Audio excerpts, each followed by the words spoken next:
Good evening, and welcome to Horror Spectacular Week 2. I was going to go into I don't know if anybody has watched the original, I can't say it's the original Frankenstein, but the 1931 Universal Frankenstein, when there's like this long, the actor Edward Van Sloan comes up behind like the curtains and gives a warning to the audience about how scary Frankenstein will be. I wanted to give that speech, but I couldn't remember it, and I wasn't going into it too much today. But back again with another week 2. Why did I say another week 2? With another week of horror spectacular. Similar to last week, I won't go too long, probably about an hour and 10. A busy man these days. Very busy man. You gotta keep it moving. But let me get another 2 minutes, probably. Another minute. I wish I had some music. So scared to share music on here sometimes that you don't know what you can get copyright and what you can't get copyright. It's weird these days how this goes.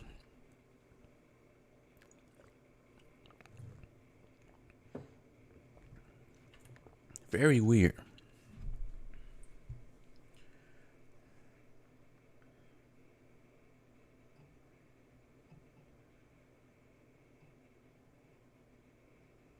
But I'll be right back.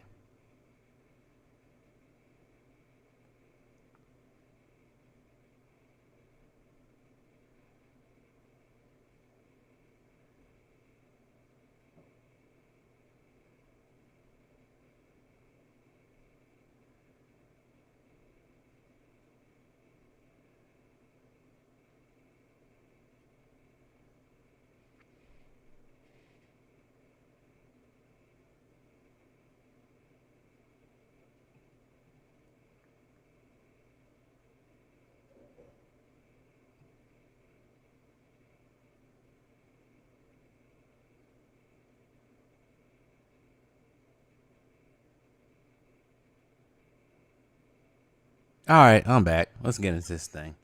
Had to get somebody in here. Well, this week I'm gonna do.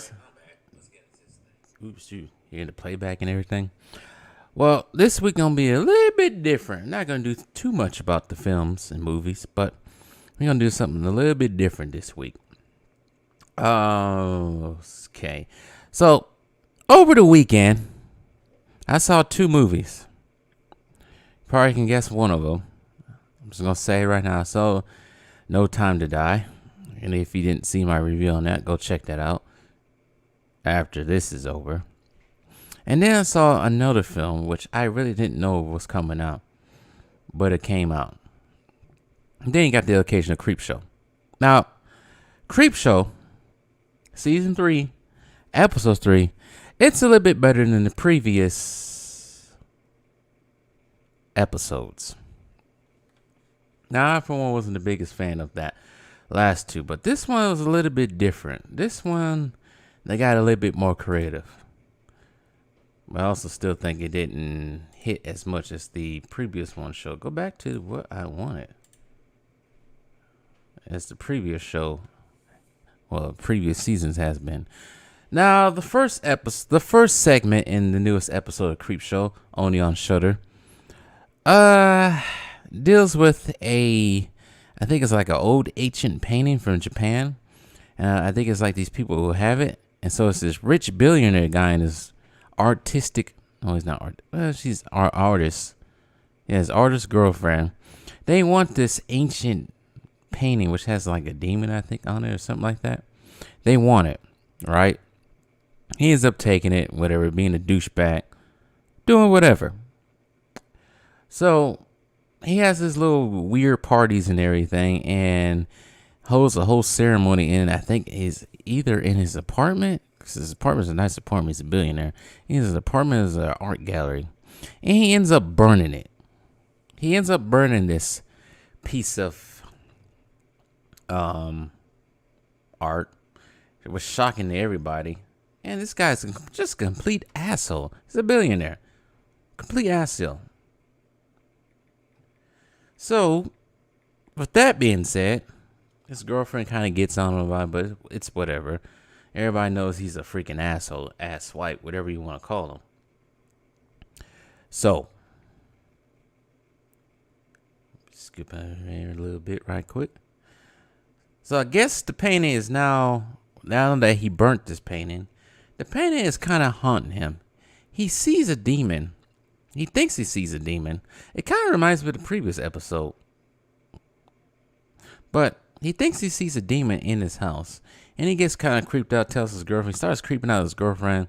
Eventually, his girlfriend leaves and dips somewhere else. And he has to deal with this whole little thing he saw, that this little whole issue that he's having himself with this creature.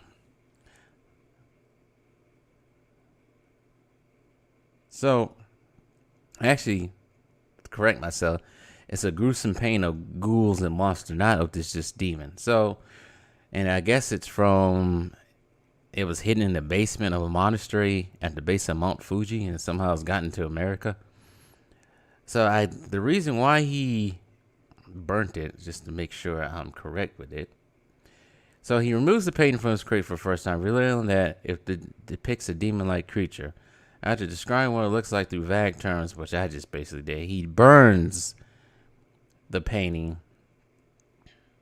He burns the painting, and then he starts seeing this demon, which actually pisses off the other other artist in here, who thinks the painting should be in a museum.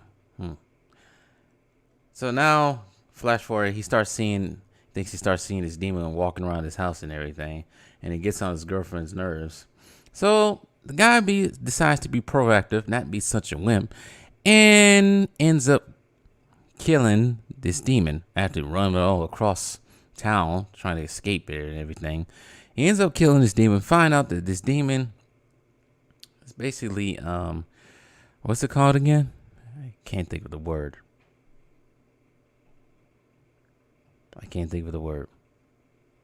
Possesses this old guy from like the past, and now this rich billionaire is being possessed by this demon. And instead of living with this demon, he does not want to wish to be this demon. He ends up stabbing his own self, killing himself. And that's how it ends, basically. So the second one is kind of dry. The second story in Creepshow is kind of dry. It deals with this, I guess, man who's in prison for euthanizing his own mother who was suffering from cancer. He's not totally a bad guy. He's not really a bad guy. I guess he just wanted his mom just to die peacefully instead of suffering. But you know how that goes. Murky waters when it comes to that. So he has to go to jail, in prison. He stands in front of the probation board, and he's denied probation. And the weird thing about this little guy, it was little compared to the rest of the prison, he has a spider collection. He loves spiders. And I guess, well, I'm not going to reveal that too much yet. But he is also involved in some drug things. I think he got con. So this is the story. So basically the story of this guy. Killed his mom, euthanized his own mom. Now in prison. Loves spiders, has a spider collection.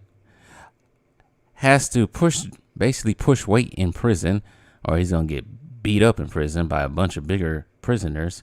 But there is one prisoner guard who takes special interest in them, who treats them nice and all that stuff. So eventually, the prisoners realized he failed out his job of pushing these drugs through the prison, and ended up beating them up and destroying his spider collection. And one of the prisoners ends up getting bit by one of the spiders. But this guy gets so pissed off that he decides to give his soul to, I guess, some Egyptian goddess that I cannot pronounce his name, that is like in spider form, and he becomes a spider himself and ends up getting revenge on the main antagonist of this whole entire episode, which is another CEO who just basically just beats this guy, the living crap, just treats him badly. He's also pushing drugs in there. So that's how that story ends. So that's Creepshow for this past week. Now, the movie that I seen other than No Time to Die It's VHS 94. Now, if you're not familiar with the VHS 94, it comes from a series franchise of horror anthology called VHS. I think it's VHS 1, 2, and 3, if I'm correct. Very good anthology films. I think the first one might be the best one. And the second one, no, actually, all of them not that bad. All of them are kind of creepy and scary if you think about it. And it kind of sucked when I realized there wasn't going to be any more for some time. Because I think after the third one, it was pretty much it with it. So we never got to see any more. Let me see if it's really 3.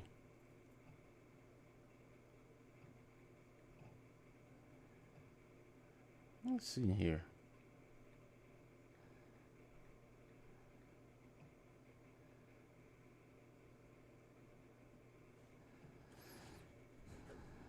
Let's see here. Make sure I stand correct when it comes to this.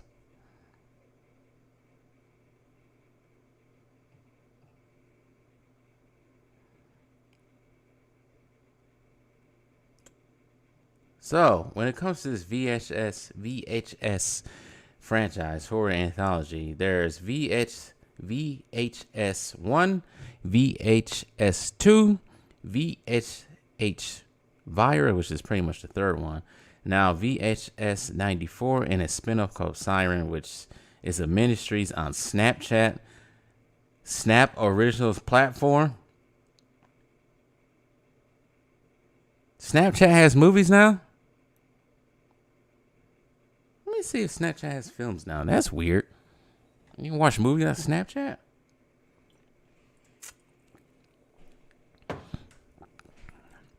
I don't use Snapchat like that.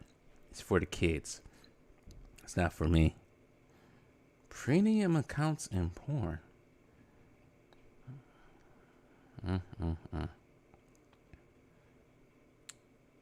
Let's see here. Nah, I'm not going to get into that. I don't like Snapchat. Snapchat is for the kids. It ain't for me. So, VHS. So, VHS 94, which I will pop on the screen pretty soon. Let's see how I can find it here. Put it on the screen right here.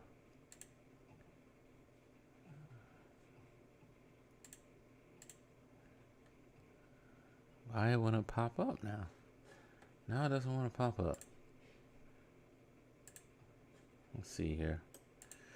It's going to try to pop up on the screen right quick, but it doesn't want to pop up.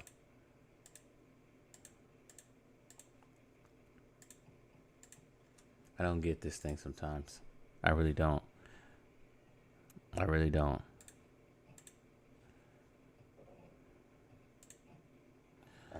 So VHS 94. So I'm not going to get too much in this because I kind of want you to watch it. Now you can only watch it, this film, if you have Shudder, because that's where it's on right now. But I will give you the gist of it, because I think this one, actually I like this one better than the previous ones. Maybe not. Maybe I like them all the same. Maybe it's just me. But VHS 94 came out October 6th. It's been out for...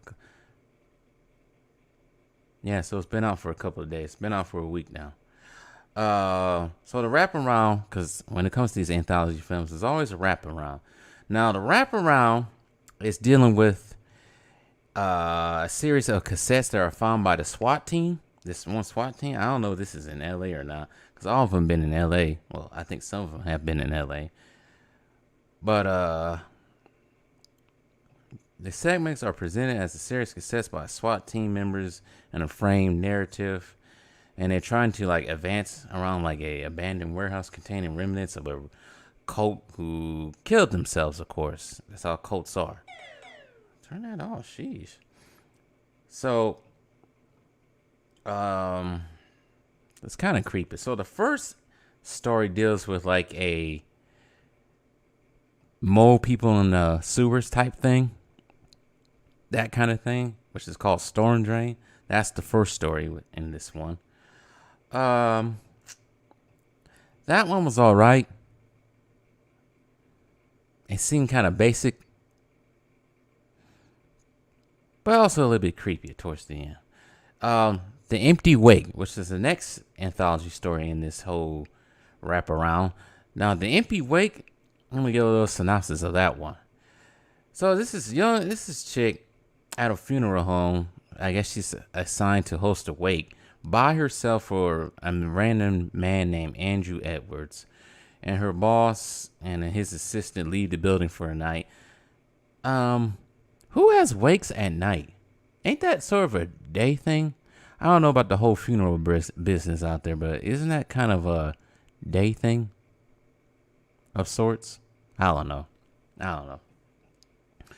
But, of course, you get the thunderstorms, and this chick is all by herself in this funeral home, and it gets kind of creepy, which kind of creeped me out, but I like that stuff. It didn't scare me, but it creeped me out, and it was cool. But I ain't gonna say too much about it. I want you to go see this yourself. But I think that's probably one of the better ones. I think that's probably the second best story in this whole movie. And then the next story is The Subject, which I actually like. This one, if you like body horror, I was about to say body odor. If you like body horror, this one is the one for you. It's called The Subject, dealing with the mad scientist. And I like that. Actually, I ain't gonna say anything about that. But that one, The Subject, is cool. And then the last one is Terror, which is dealing with like a white supremacist group trying to blow up or trying to take over a government building to take back America. Yeah, real spot on with that one. That one's not that bad, but that one kind of has a twist, which I would not say what it is. But that one's good. I rank all four of those stories probably The Wake number one. No, not The Wake number one. You know what? The Wake. I'm gonna put The Wake to number one. That one was creepy and scary. So I'll put The Wake, The Empty Wake at number one, and number two, The Subject, and number three, let's say The Storm Drain, number four, The Terror. But this movie, these VHS movies, they're not that bad. Let's see what it got.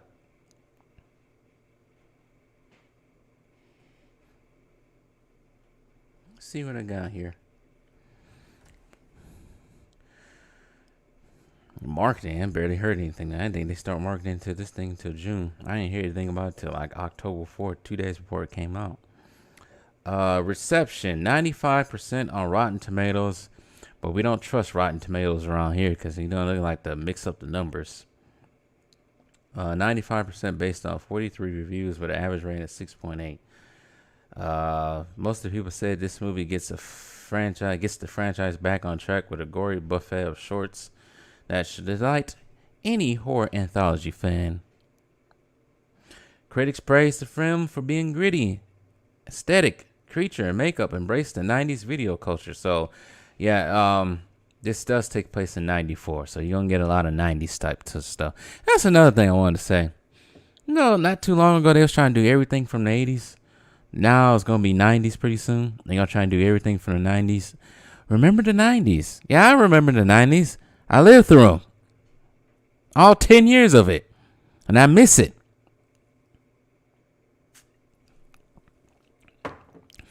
Everything was better in the 90s. Theme parks were better. Movies were better. Video games were better. Shoot, we used to play them video games back in the day so badly. So long. GoldenEye on a Nintendo 64. Can't beat that. Gran Turismo on PS1. Crash Bandicoot. Okay, enough of going down 90s flashback road. But yeah, this movie is definitely they try to make this seem like the 90s, which was only 30, well, now to 21 to 30 years ago now. That was the 90s, maybe 22, I should say. 22 to 30 years ago. It ain't gonna be that long until you get, let's say, 2000s. When they gonna start making movies about the 2000s. That's gonna be interesting to see pretty soon. But VHS, not a bad movie. I probably give it a 8 out of 10. It does the whole found footage storytelling. That's what all of them I think do. That's what all of them, because it's called VHS, of course, so it's found footage. No, but not bad. I had to get it an 8 out of 10. Not bad on the 8 out of 10, out of 0 from a 10 scale. I recommend you people out there go watch it. Go watch this movie. It's not bad. Pay that $5.99 on Shudder if you want to, or do whatever you can to get to it. I hate when people just slam doors outside. It's ridiculous. But that's VHS 94. The previous ones are not that bad at all. They're not really all that bad. I enjoyed the other ones. If people who know this whole franchise know them, you know what I'm talking about. Not that bad. Probably one of the best horror anthology films recently in modern times. Not that bad. But let's segue away from my 2 reviews, Helter Skelter reviews, to talk about some real stuff. Now, I didn't know how I was actually going to do this. I really didn't. I lived in 3 different states, you know. One in the Midwest, 2, I guess you could call it Arizona on the West Coast or Southwest, whatever you want to call it. I don't know what Arizona is considered to be. I really don't. I guess it could considered to be Southwest to a point. But this next segment right here, I didn't want to do because I know how it was going to turn up, but I was going to do it anyway.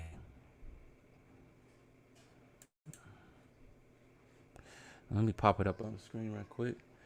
Man, can people stop playing outside and slamming the doors? Trying to do a show here.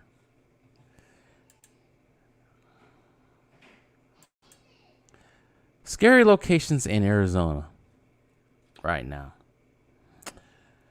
So,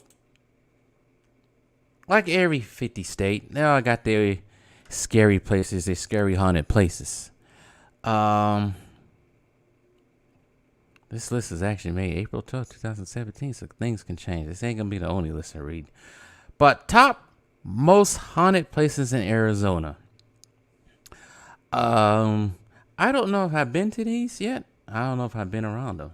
Let's get to the bottom right quick. I guess we'll start with number 10.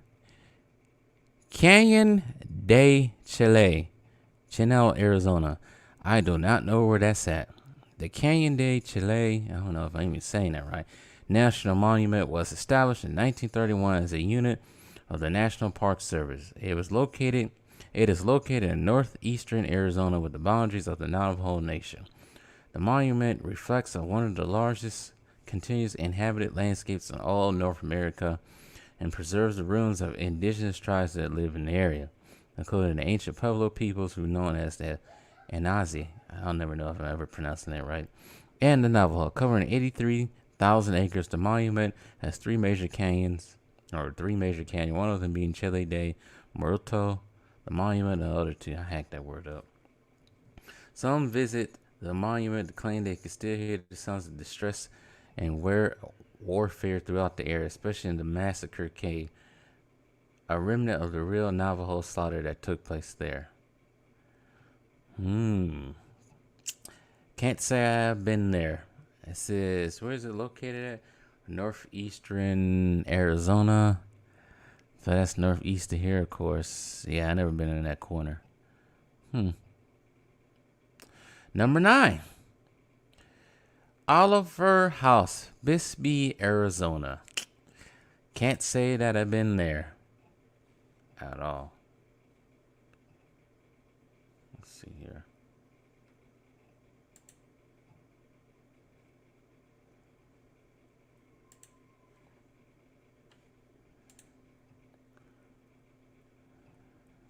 See something right quick. I'll get rid of this. Oopsie, it's not what I wanted to do.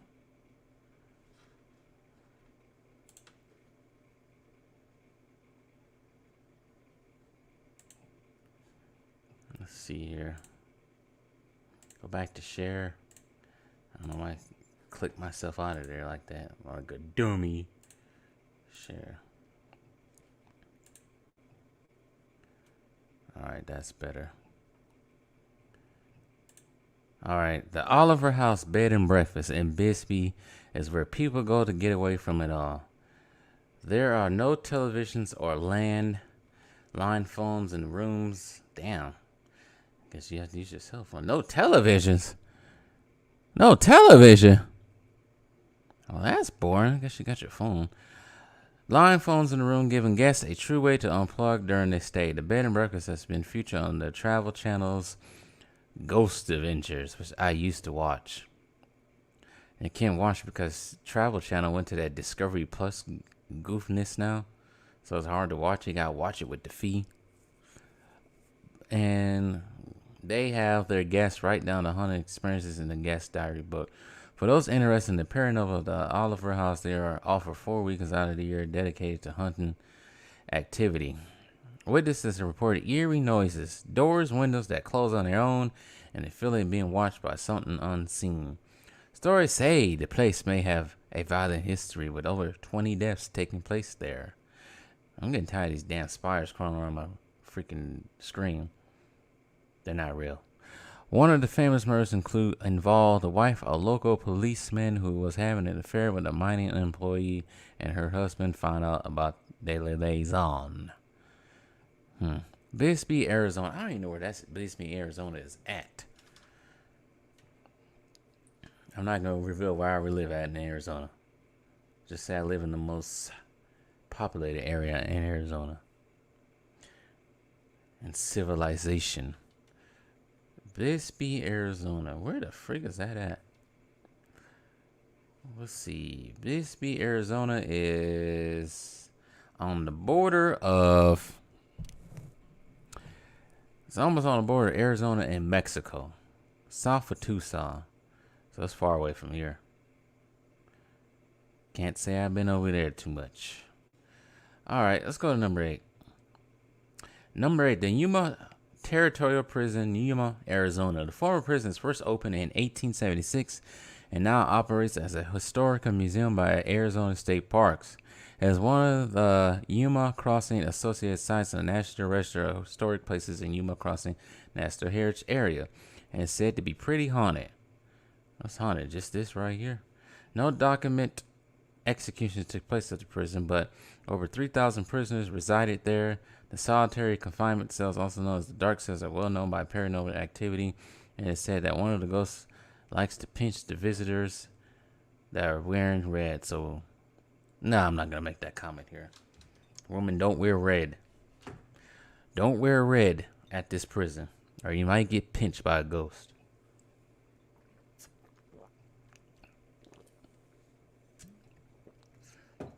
Now, I only been in Yuma once, and that was last year. So I don't know where this is even at. Yuma Territorial Prison. Where is this at?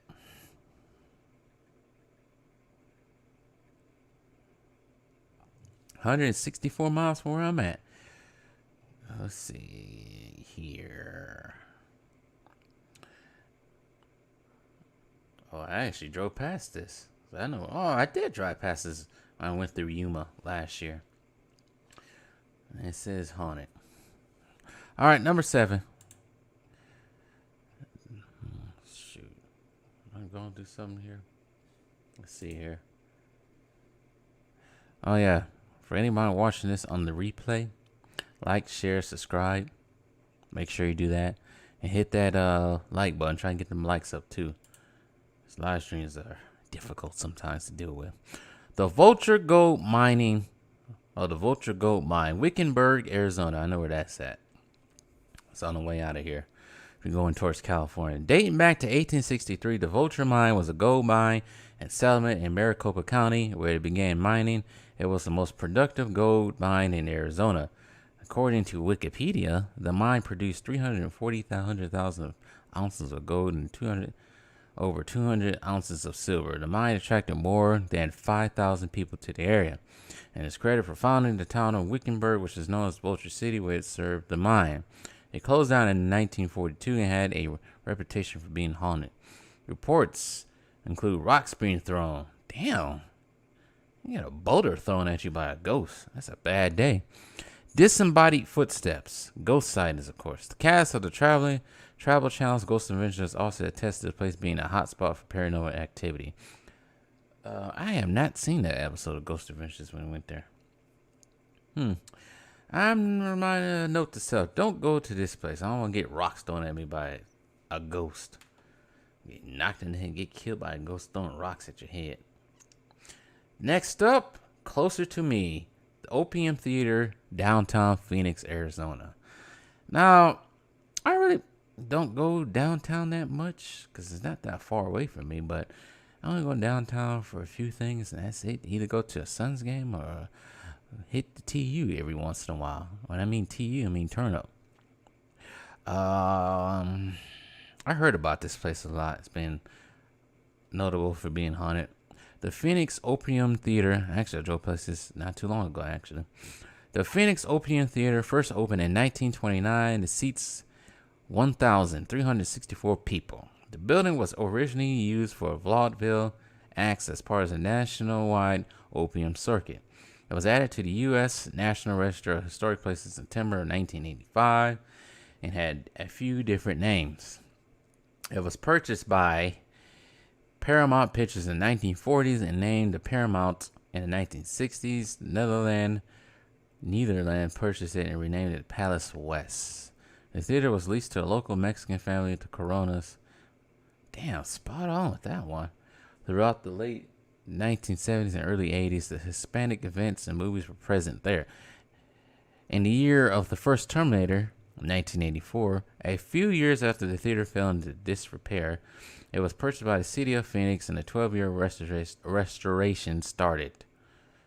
In 1997, the Conrad Schmidt Studios created the transformation and the Opium was opened. The place is said to be haunted by a ghost named Maddie, who has been seen on a number of occasions dressed in mid-20th century clothing, wandering around the balcony. I wonder they never get pictures of these ghosts. That's the thing about it. It makes me a skeptic. Now, for me, when it comes to ghosts, I have not really seen any ghosts. Maybe I couldn't see them in my grandma's attic. Rest in peace to her. Recently passed. But I've been seeing I saw some creepy stuff in that attic when I was little. Maybe it's just my eyes deceiving me. But that's my walk. We talk about Arizona. Back to Arizona. Let's see here. Hopefully y'all can hear me. All right. Hotel San Carlos of Phoenix. I can't say that I have seen this before. Let me look where see this at. I never even heard of this place before. I heard of Opium, but I never heard of this place. Google. Hotel San Carlos.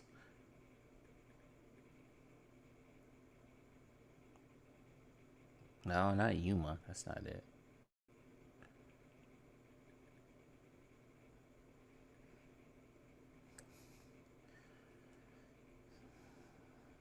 Let's see here. Hotel San Carlos is on. Yeah, I had past it. Monroe Street, and what's the other cross street? Central, South Central Avenue and Monroe Street. I probably have past. What's over there? Sorry to be off topic right here.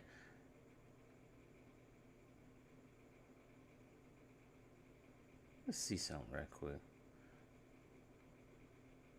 Where's Monarch from here? Monarch. No, not Monarch. Monarch. I don't know what that is. Come on, now it's not even gonna pop up for me. Well, that's going.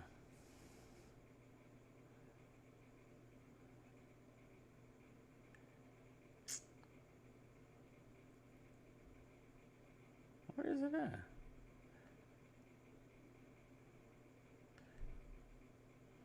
Monarch. No, it's far away from that. I've never been over there, so I've never seen this before. Anyway, sorry for going off topic for a minute. Hotel San Carlos of Phoenix first opened its doors in 1928 and is listed on the National Register of Historic Places. Stories say The location gained its paranormal recognition in 1920s when Leon Jensen died, just 22 years old at the time. Jensen was said to have fallen from the rooftop of the hotel. Some believe she committed suicide when she discovered her fiancé no longer wanted to marry her. Others say she was pushed off the building. Her spirit is said to linger. The hotel has been spotted on occasion in guest rooms and on the roof. Man, females get dumped these days. They just find another dude. Back then, they committed suicide over a dude. I guess that's just the way that things change these days. I guess that's the way things change. Huh. Alright, that's number 5. Hotel San Carlos. Can't say I ever been next to it. It seems familiar, but all the buildings in downtown Phoenix look like that. But I don't think I've ever been on that street before. Here goes another local spot. Casey Moore's Oyster House, Tempe, Arizona. Which is probably like 15 minutes away from me. Maybe 20. And I know they had chickens sitting outside like that. Located in Old Town Tempe, Casey Moore's Oyster House dates back to 1886 and serves seafood, pub food, draft beer, whiskey, and a cozy setting. It is known as one of the most famous Irish pubs in and around Arizona. Draws an eccentric crowd, or electric crowd. Did they say eccentric? I don't know.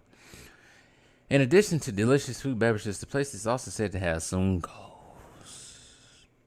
Casey Moore states that on their official website that a woman dressed in the turn-of-century clothing has been spotted dancing in the dining room upstairs. Other strange things that occur, including articles that disappear and suddenly show up in odd places, neckties that are tugged, options that become weightless.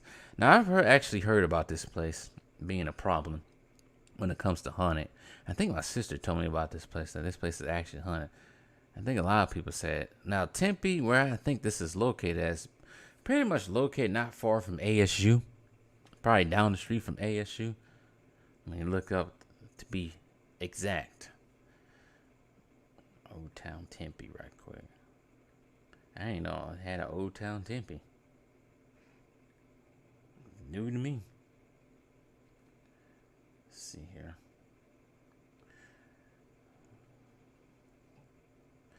But I think it's in the area of 9.3 miles away from me. Yeah, I've been past there plenty of times before, so it's not that far away from ASU. So actually, I think it's on the ASU campus. But I'm not gonna find out there's a ghost hunt in that place. Not me, not sorry me. Won't do it. But that's at number 4. Cooper Queens Hotel. Back to Bisbee. The Hotel Bisbee dates, and the hotel in Bisbee dates back to 1902 and features an Old West style hotel and a Victorian. According to the Copper Queens official website, the establishment was built by Phelps Dodge Mining Company soon after Bisbee became a gold, copper, silver mining town in 1880 for dignitaries and investors to relax in a luxurious setting. Doesn't look that bad. Haunting reports at the hotel include levitating objects, strange smells, ominous voices, and the spirit of Billy, who likes to take coins from guests and jump on the couch in the lobby. Another ghost who's been spotted here and there is of an older man with long hair and a beard, wearing a suit with a black cape and a top hat, and sometimes appears along the smell of a cigar smoke. I want to stay away from that guy. He wears a top hat and a black cape and wears a suit. Anybody who wears those articles of clothing and has long white hair and a beard, they're evil. They were villains in real life. And now they haunt that place. Next, Copper Queen. Birdcage Theater at number 2. Tombstone, Arizona. I have actually not been to Tombstone, Arizona. I think I might need to go down there one of these days. Probably a perfect. It's probably cold down there now. It's starting to get cold out here. Tombstone's Birdcage Theater has been on all the TV shows. Well, it was first opened in 1881. It was a combination of a saloon, theater, gambling parlor.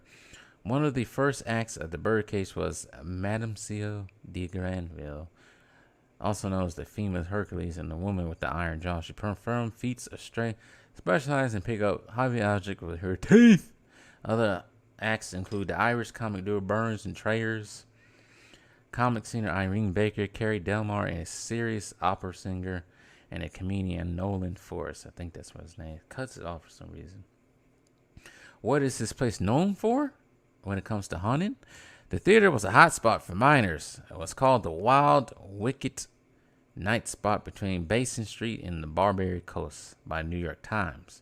More than 120 bullet holes can be found throughout the building. Damn, they was really shooting them up in there.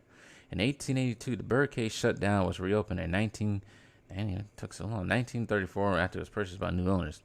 The spot is believed to be quite haunted and was featured in episodes of Ghost Hunters, Ghost Adventures, Ghost Lab, and Fact or Fake Paranormal Files.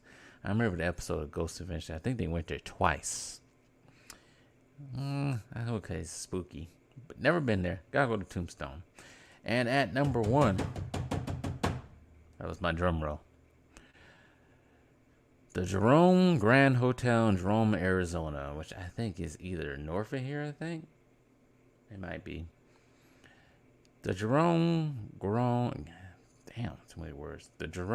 Hotel dates back to 1926. It sits high on a ridge in Verde Valley. It features a Spanish mission-style architecture and was reportedly set at a former hospital called the United Verde Hospital. According to the website to the hotel, it's the largest national historic landmark in Jerome and is 1 mile high and offering spectacular views. In 1930, spectacular views of nothing. And when it operated as a hospital, it was written up as one of the most modern and well-equipped hospitals in Arizona. After the hospital closed in 1950, the building stood abandoned for 44 years. That's a long time. The place was purchased by the Althier family in 1994, and then began restorations. When the location was used as a hospital, nearly 9,000 people died there, and which was part of the reason for it being haunted. Witnesses have reported the sounds of coughing, labored breathing, voices coming from empty rooms. Some have even smelled flowers, cigarettes, smoke, dust, whiskey coming from empty rooms as well. The ghost of a 4 or 5-year-old has been spotted at the hotel on the 3rd floor, sometimes laughing or crying. And that's when it's time to leave. And what the hell is in this picture right here? That looked like a ghost right there. Ghost right there. The ghosts, go back. The other eerie occurrences include televisions being unplugged, shampoo bottles rolling across the floor or flying across the room. Shadow figures, apparitions of 2 women who were wearing a nurse outfit and the other in a white gown. And that's the number 1 haunted location in Arizona, the Jerome Grand Hotel. So out of all 10 of these places, 3 of them are near me or within 20 minutes away from me. And I've probably seen 2 of them. Don't think I'm going to go in there and go discover and look in there. That ain't my job. Ain't going to happen. Ain't going to be no way. Ain't going to be no way. Boy, ain't no way that happening. Let's take another look at that something right quick. Let's see here. I really need to get my splitter working. So I had to stop using one screen. Let's see here. Go back to share. Goofball. Computer. Alright, I'm going to do one more thing when it comes to the haunted locations. Shadowlands in Arizona. This is all Arizona stuff. Ayo? Crater Ridge. That doesn't look good. I'm trying to look for more that's near me. Anthem. In 1986, a couple in the desert were camping when they saw a ghost of Indians riding horses shooting arrows at them. Every year there has been a man holding a lantern trying to hitchhike to Phoenix. It's been reported that this man was killed when a car ran him over. The ghosts of several coyotes and deer can be seen in New River. Ghost? Yeah, ghost animals now? They were killed by hunters, and they will try to attack tourists who try to touch them. You don't have to worry about me going there, because I ain't going anywhere near that. Alright. Bullhead, believed to be passing for frontiers, but they say the grounds is hard to see hostile. We did some Bisbee stuff. Trying to get more stuff closer to Arizona. Casa Grande. Not that far from away from here. I don't think it's in Maricopa. I think it is. Cafe de Manuel. The restaurant has an interesting history. Originally, a house was turned into a 7-Eleven convenience store and then turned into a Manuel's. A Manuel. The ghost of the original owner, an old woman, and a murdered clerk from 7-Eleven haunt the restaurant. Yeah, past that. Casa Grande Mountain. While driving on the road, desert roads at the base of the mountain late at night, or walking around, a black mist will appear. If you walk in the desert, it will follow you. That sounds creepy. Now, this is probably one of the bigger ones right here that everybody knows about when it comes to haunted places in Arizona. Casa Grande, the domes. At night, you can hear footsteps and eerie whispering in a very black dome. You see a shadowy figure run away from dome to dome, and you can sometimes see it walking in the surrounding desert. There are reports of tapping noises on cars when you park there. There's always a weird vibration there, and you always seem to feel uneasy, like something bad is going to happen. It's said that the domes were used in black magic, that many people have been R-word and yeah. And people go over it too that I know. Casa Grande is probably about like 30 minutes away from south of here. Not my type of thing at all. Chandler High School, down the street.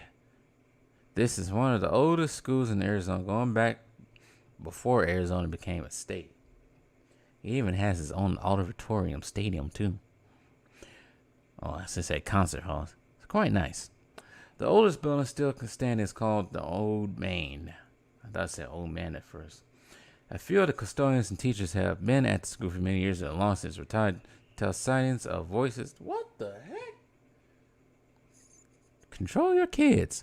On the voices of the second floor Old Main's north wing. In fact, one of the custodians, after experiencing a particularly frightful event, refused to clean that area of the building. Chandler. Once again, San Marcos Hotel. The hotel has received strange calls for extensions that don't exist. Female apparitions have been sighted, and the moaning of a male is heard. I actually never heard of that place. Now I shall look it up. San Marcos, probably not even around here no more. Hotel. Let's see here.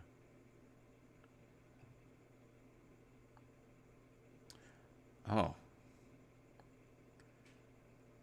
Basically, it's down the street from Chandler High School. So it's about 2 minutes away. Let's see here. I'm trying to look for more Arizona stuff. That sounds creepy. I don't know where that's at. Darnell Hovis' grave. It said on certain nights you can see Mr. Hovis sitting on top of his wife's grave, holding a shotgun that he murdered her with. Damn. Also, the wooden bridge that you crossed to get there is haunted by 2 young girls that were killed there. Note to self, don't ever go there. Flagstaff. No, I haven't been really into Flagstaff like that. Let's see here. See some more close-in places. Everything's outside of Arizona. Of course, it's not that far away. Fountain Hills, which is not that far away in Scottsdale. Examples of occurrences of strange noises, screaming random cold spots, strange lights, humming the sounds. Summer 98, someone was shot in the middle of the night down in the wash. Screams are likely coming from a young girl who was shot with that shotgun. Violent. And now we're getting closer. Glendale, ASU campus. Let's see here. I'm not going to read all of these. Grand Canyon is said to be haunted.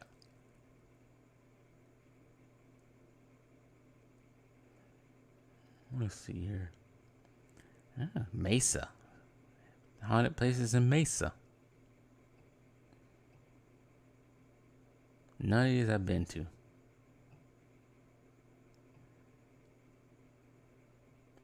Williams Air Force Base, which is now Phoenix Gateway. During the World War II, military used the base to train pilots. The building, which is now a VA hospital. I don't think that's the newest VA hospital. On the far west side of the base was a hospital. Many people reported a male ghost who haunts what used to be the new baby viewing area in the old operating area. People also report voices what used to be the officers' club. Let's see here. Phoenix. Actual Phoenix. That's going to be a lot. Yeah, it's a lot here. Trying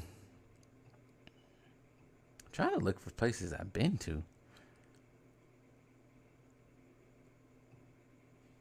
The Vistas. I don't even know where the Vistas even at.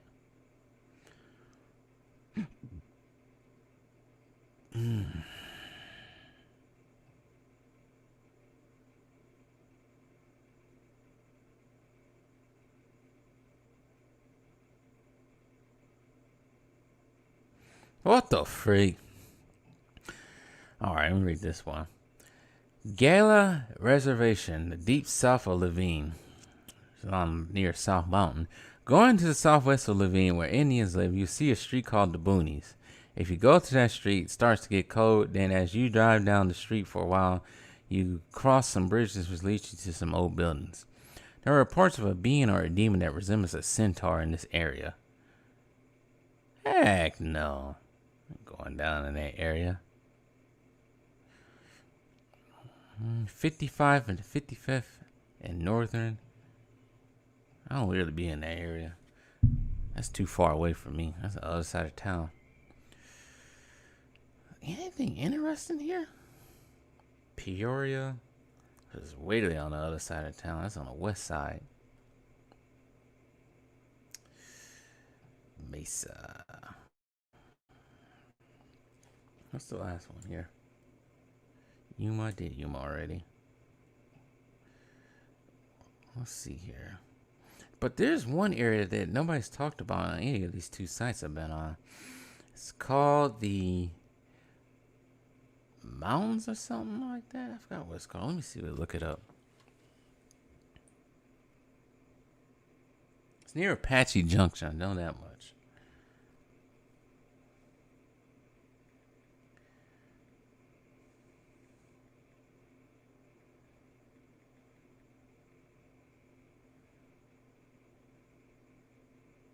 Look it up right quick. This will probably be the last one I'll look up. Now I get to the next segment, the last segment for the night. Apache Junction. It's west of here, east of here. That's not what I want to look at though.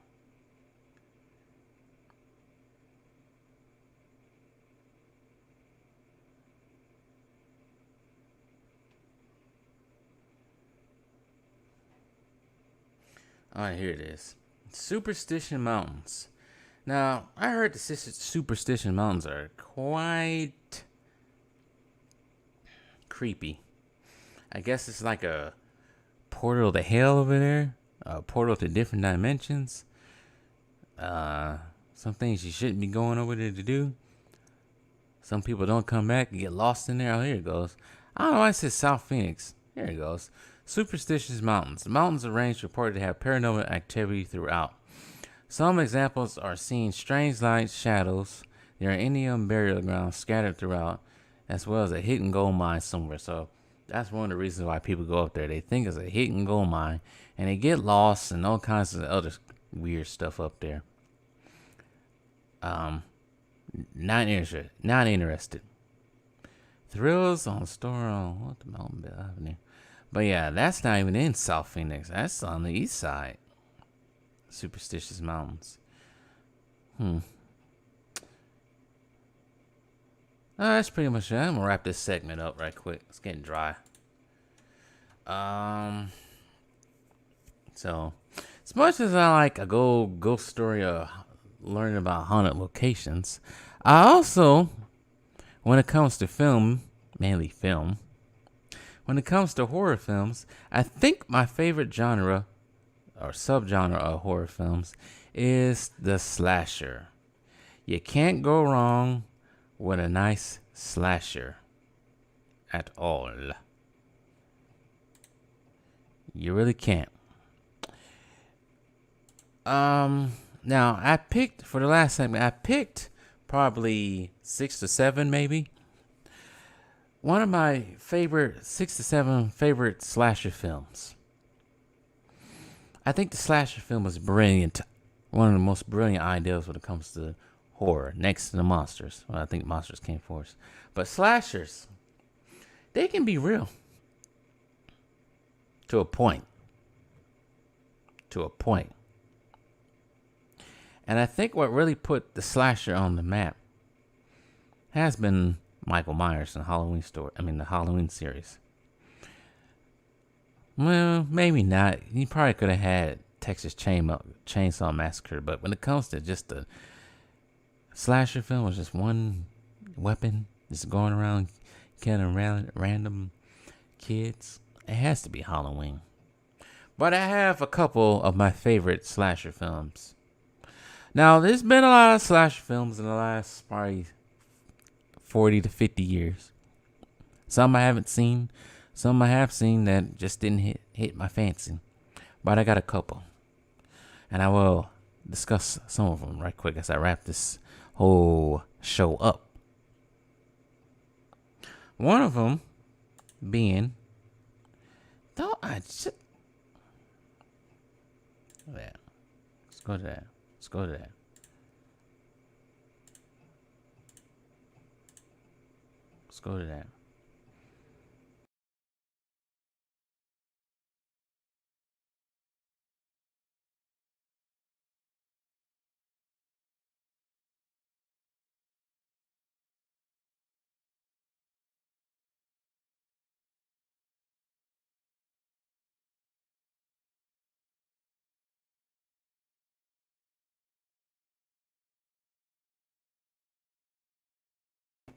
Why did it unmute me? What the frick? Go back to that.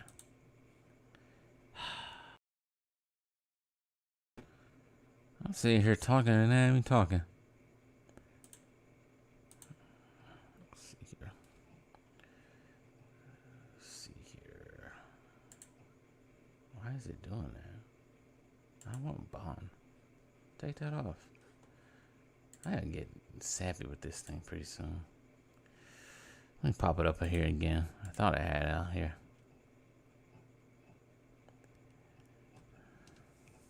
Watch it load up for some reason. This is why you gotta come prepared, especially when you have technical difficulties sometimes. As I was saying, Hell Night. Hell Night is one of them creepy ass movies. It's very creepy. Starring Exorcist's own Linda Blair. There's only two reasons why I saw this movie and actually enjoyed this movie. One of them is on screen. Well, catch my drift. But this movie is a very creepy movie. It deals with I think it's like a fraternity, doing their little Hell Night thing at a local college. And I think they have to spend, they do have to spend like a night in a creepy ass house. Yeah, it's rumored to have like murders and zombies or whatever, ghouls in it. It's not a bad film. It's not a big time film. It wasn't one of the biggest ones. It's a B movie almost. But it's a very enjoyable film. Filmed it in California. Starring Linda Blair, but Hell Night is one of them. Now the next one here is Chopping Mall. Let's load that up right quick. Chopping Mall. Chopping Mall is another film of mine. Actually, I think I reviewed this. Actually, I did a watch party on Raiders of the Lost Flicks last year with a couple of different people. This film caught me by surprise, and as you can tell, you probably deal with robots. Robots in a mall killing teenagers in California. Not bad. The movie has everything. You got your killer robots. Probably come off the whole Terminator hype, but you got your killer robots, your sexy teenagers, and they're in the mall in Southern Cal doing what teenagers do. For some reason, I never got the whole thing of hiding in the mall and doing whatever. Weird to me, but to me, it's an enjoyable film. It don't have to be the best film. It just has to be enjoyable. Next one up is... What the frick is in there? As it loads up slowly. Next one is Motel Hell. It's more of a comedy. It's kind of like a parody of like Texas Chainsaw Massacre, kind of, and them slaughterhouse type films. I only seen this movie once, but I didn't see it once. I saw it a couple of times. I actually enjoyed this one. Actually, it wasn't that bad. To me, it wasn't. Moving on. If I can find the next one, I'm not gonna look for it. Where the heck is it at? It's not here. What did happen to it? Well, the other one was called Tourist Trap, which also is another creepy one, but I can't find it anywhere. I thought I had a picture for it somewhere. That one's not that bad either. Tourist Trap is not that bad. But then, I think my best horror film of all time, it has to be Halloween. You can't beat out Halloween. Halloween is just great. It's great. How you gonna beat out Halloween? Simple. Mike Myers is going around killing people at will. Now I know we got some people who like Freddy. And I know we got some people that like Jason. But out of those three, you got to count Jason, Michael, Freddy.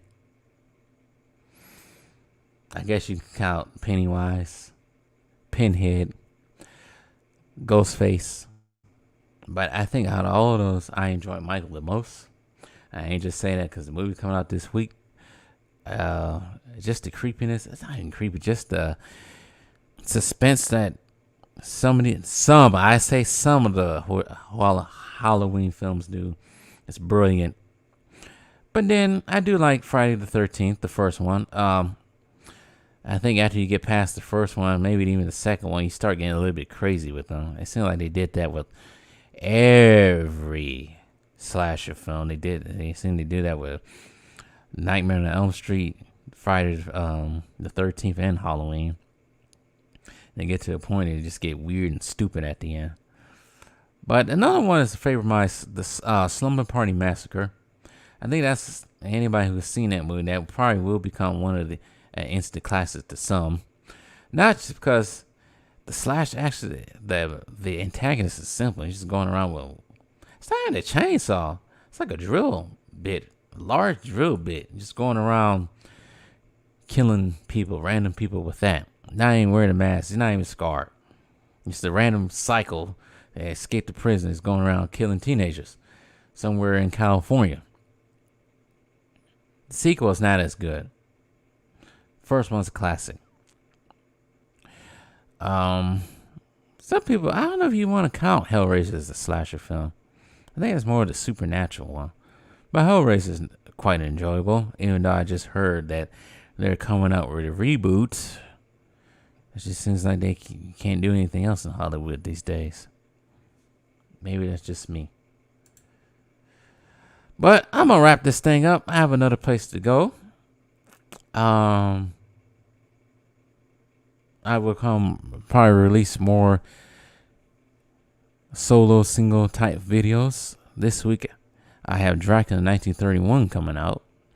And I'll try to release a little bit more of horror film reviews. It gets so swamped these days with this stuff. But I think that's pretty much it for tonight. I think that is it. But before I leave, and before I go away for some time, before I leave, hit that notification button. Hit that like button for the stream. Get them likes up, especially on the replay. Seems like I do better on the replays than the actual live. I think I got to do a better job of going out there and promoting this thing. Get so busy during the day. But first time watching one of these streams and watching any of my videos, hit that subscribe button. Trying to get out of the trying to get to 1,000. Taking forever to get to 1,000. But for anybody who's watching this live or anybody who's going to watch this on the replay, thanks for watching. And I will be back next week with a special episode of Horror Spectacular. It might be a better one, a doozy. But good night. And don't go into any haunted places when they got men, ghosts with top hats and wearing black capes and beards and canes, and or got kids laughing or crying. Stay away from them places out there. They're scary. Bye.